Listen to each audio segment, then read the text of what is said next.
आज की press conference जो है मनरेगा का नाम बदल के वीबी ग्राम जी रखा गया और पिछले ही 2 दिन पहले माननीय मुख्यमंत्री की अध्यक्षता में उसकी प्रेजेंटेशन दी गई। उसके फॉलो आउट क्या रहेंगे, इसके लिए आज आप लोगों के सामने हम प्रस्तुत हुए हैं ताकि अब जनता के सामने जो है गवर्नमेंट की जो मजबूरियां हैं, जिस तरह से सेंट्रल गवर्नमेंट ने स्टेट गवर्नमेंट को बांध दिया है और लोगों के ऊपर, आम जनता के ऊपर इसका क्या इफेक्ट पड़ने वाला है। क्योंकि आप सभी लोग जानते हैं गवर्नमेंट ऑफ इंडिया जो है वो बढ़ चढ़ के बड़ी बड़ी बातें कर रही हैं वीबी ग्राम जी के लिए, इससे ये फायदा होगा, लेकिन क्या नुकसान होगा ये वो नहीं दर्शा रही। कुछ एक पंचायत प्रतिनिधियों को भी वहां पे दिल्ली बुलाया जा रहा है, प्रेजेंटेशन दी जा रही हैं, लेकिन जो नेगेटिव पॉइंट्स हैं उसके ऊपर कोई बात नहीं करती। मैं बताना चाहूंगा, सबसे पहले पॉइंट बाय पॉइंट बात करेंगे। जो ये मनरेगा थी, इसका नाम बदला गया वीबी ग्राम जी। इसका जो पहले था, पहले सारे कंपोनेंट्स जो है 100% सेंट्रल गवर्नमेंट बॉर्न करती, सेंट्रल गवर्नमेंट ही दे रही थी, परंतु और डिमांड ड्रिवन थी। ये नहीं था कि आप कम काम करो तो, या कोई लिमिट थी 250 लाख मैन डेज का ही काम करना है आपने। अभी तक हमने 395 लाख मैन डेज का काम किया है, परंतु आने वाले समय में ये बांध दिया जाए और ठीकरा जो है स्टेट गवर्नमेंट्स के ऊपर दिया जाएगा। मैं पॉइंट पॉइंट टू पॉइंट मैं बताना चाहूंगा।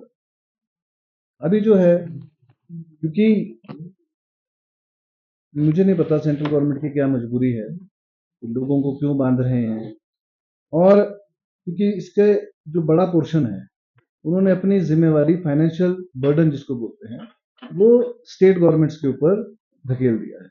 पहले जैसे मैंने बताया 100% ये हमारे को गवर्नमेंट ऑफ इंडिया का मिलता था ग्रांट, अभी 90-10 जो है हिली स्टेट्स के लिए कर दिया गया है, 60-40 जो है वो अदर स्टेट्स के लिए किया गया है। उत्तरांचल, हिमाचल और नॉर्थ ईस्ट स्टेट्स के लिए 90-10 का रेशियो इसमें रखा गया है। जैसे कि मैंने बताया डिमांड बेस्ड स्कीम थी, जो कि फाइनेंशियल लाइबिलिटी जो थी वो सेंटर के पास ही थी और स्टेट्स के पास तो बहुत कम खर्चा हुआ करता था। इससे पहले, शुरू करने से पहले कोई भी स्कीम अगर शुरू करते हैं या कोई बदलाव करते हैं, जैसे जीएसटी आया था तो तभी सभी स्टेट्स से जो है बैठक करी गई थी, उनके व्यूज लिए गए थे, उनके सुझाव और इम्प्लीमेंट करे थे। लेकिन इसमें एक ही दिन के अंदर उन्होंने सोचा और बिना सोचे समझे सेंट्रल गवर्नमेंट ने नोटिफाई कर दिया, किसी भी स्टेट से राय मशवरा नहीं लिया गया। पहले मनरेगा में 100 दिन की guarantee veg employment rural house hold को दी गई थी। अभी बोल रहे हैं हम लोग कि 125 दिन की हमने कर दी, सेंट्रल गवर्नमेंट बोल रही है। बट जो फाइनेंशियल बर्डन स्टेट के ऊपर होगा उसके बारे में सेंट्रल गवर्नमेंट कोई बात नहीं, जो एलोकेशन है उसकी बात भी नहीं कर रही है कि हम कितना एलोकेशन करेंगे।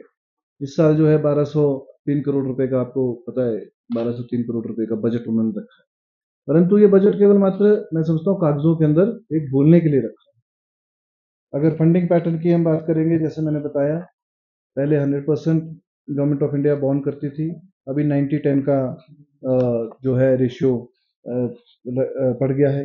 और सबसे ज्यादा फर्क क्या है, आपको सभी को पता है कि हम लोग 320 रुपए की दिहाड़ी जो है वो हम लोगों को दे रहे थे, टॉप अप दे रहे थे।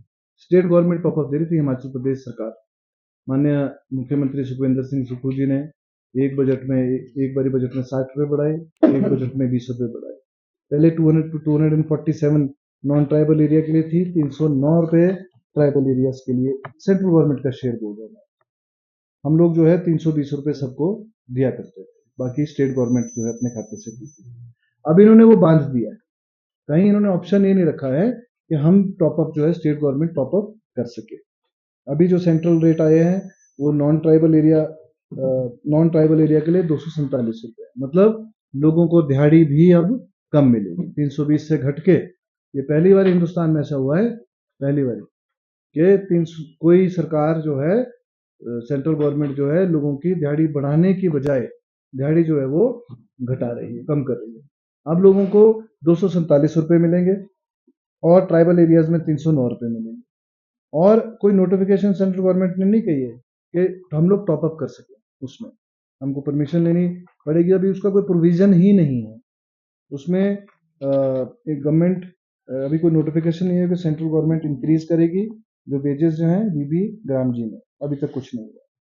जो अभी तक सेंटर में जो पिछले हमारे पैसे देने हैं बकाया लोगों के, जो दिहाड़ी देनी है, करीबन 20 करोड़ रुपए की लाइबिलिटी है अभी तक जो मनरेगा के स्टाफ की।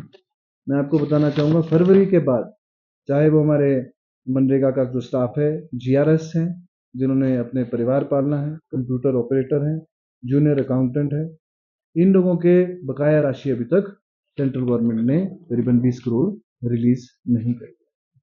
और ये भी मैं आपको बताना चाहूँगा, हम लोगों ने बार बार चिट्ठियाँ लिख के मीटिंग्स करके ये रेज किया है, परंतु अभी करीबन 1194 मनरेगा के स्टाफ को अभी तक हम फरवरी के बाद जो है गवर्नमेंट ऑफ इंडिया की वजह से हम लोग पैसे नहीं दे पाए।